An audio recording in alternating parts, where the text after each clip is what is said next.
Eso teniendo de precedente que todo lo que sucede en los entornos físicos hoy día está sucediendo en los entornos electrónicos. Entonces, ¿cuál sería el modelo ideal para efectivamente regular los diferentes problemas que surgen en los entornos electrónicos? Tres conceptos fundamentales que podemos manejar. Uno sería que las plataformas electrónicas, que son las protagonistas, deben pensar en una autorregulación que tiene inicialmente un problema y podría ser la falta de control del Estado en caso de que ellas mismas decidan autorregularse. No dejar entonces de lado que existen otros intervinientes en este escenario académico que son los consumidores, que requieren de una protección especial que ya sabemos que está dada con el Estatuto del Consumidor. Entonces necesitamos una autorregulación, pero también resulta relevante precisar que necesitamos que el Estado, toda vez que tiene esa regulación estatal, eh, entre allí a delimitar esa autorregulación de las plataformas digitales. Parece entonces que la solución no sería tan solo regular el tema con la autorregulación, sino también pensar en una posible estrategia y es la autorregulación con unas perspectivas de plataformas y unas perspectivas del Estado. Así las cosas, entonces inicialmente podríamos señalar que sí existen algunas normas y que hay que modificarlas y habría que hacer una mixtura, una corregulación entre la autorregulación de las plataformas y la del Estado propia. Entonces, la solución también podríamos darla desde otra óptica. En un seminario estuvimos conversando con el doctor Guillermo Salazar, autor de este texto, el doctor José Guillermo Salazar Chávez, que nos propone el texto de la costumbre mercantil en Colombia, de la editorial Ebáñez.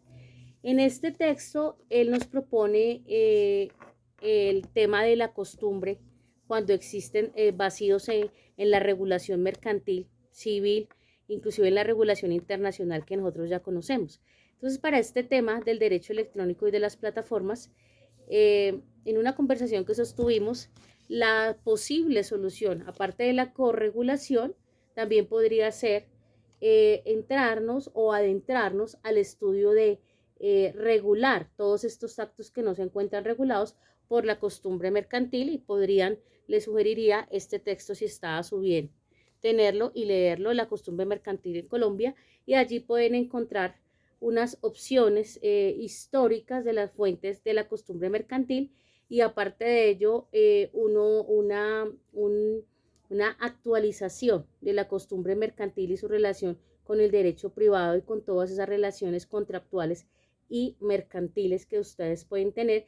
Aquí puede estar una tercera y muy viable solución para el tema de la autorregulación en el derecho electrónico.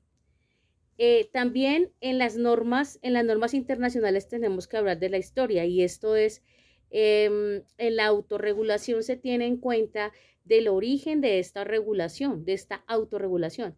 El origen de esta autorregulación la encontramos en el soft law o el denominado derecho blando.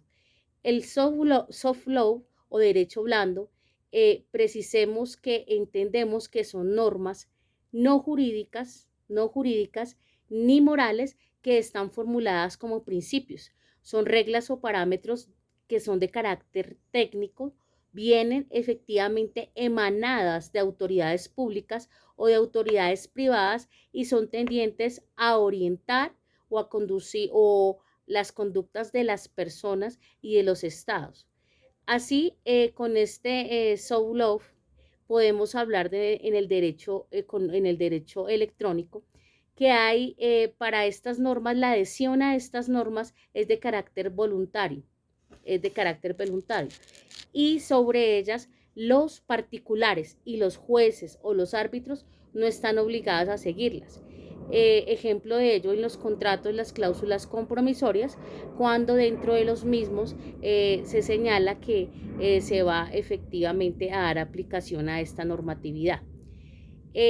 Estas reglas del soft law están obligadas las partes a hacerlas efectivas dentro de un contrato, siempre y cuando hayan sido reconocidas como jurisprudencia vinculante, ¿cierto? Y que se haya concretado manejar el contrato por ellas mismas. Así las cosas, los extremos contractuales en una relación contractual las manejarán cuando decidan, ¿cierto? Cuando ellos decidan expresamente aplicarlas. Por eso citábamos el ejemplo de la cláusula compromisoria en los contratos y también, pues, lógicamente en la contratación internacional, eh, atendiendo que estas normas no vayan en contravía de normas de orden público. El derecho blando, entonces, es creado por los mismos particulares. No es posible allí hablar de normas jurídicas.